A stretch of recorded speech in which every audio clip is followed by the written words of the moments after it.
আজ আর আলু দিয়ে মাংসের ঝোল না, আজকে একটু অন্য রকমভাবে রান্না করব। কড়াইয়ের মধ্যে তেল দিয়ে আলুগুলোকে দেখো আমি লাল লাল করে ভেজে নিলাম একদম 10 মিনিট ধরে, তাতে করে আলুগুলো সুন্দরভাবে সেদ্ধ হয়ে যায়। আলুগুলো তোলার পর এখানে আমি তেল দেওয়ার পর 1 চামচ ঘি 1 চামচ চিনি দেওয়ার পর পেঁয়াজটাকে দিয়ে চিকেনটাকে ভালো করে কষিয়ে নিলাম। এবার আমি এখানে কাঁচা লঙ্কা, গোলমরিচ, জিরে, আদা, রসুন বাটা দিয়ে দিলাম।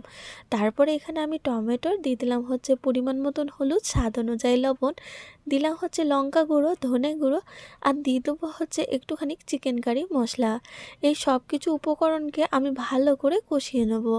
যখন এখান থেকে তেল ছাড়বে তখন এখানে আমি আলুগুলোকে দিয়ে দেবো।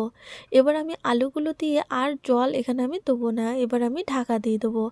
বাস ঢাকা দিয়ে দিয়ে এভাবে করে কষিয়ে নিলেই হয়ে গেল আলু দিয়ে চিকেন কষা। কেমন লাগলো রেসিপিটা কমেন্টে জানিও। ভালো লাগলে লাইক, শেয়ার, কমেন্ট করে দিও। আর চ্যানেলটা প্লিজ সাবস্ক্রাইব করে নিও। টাটা।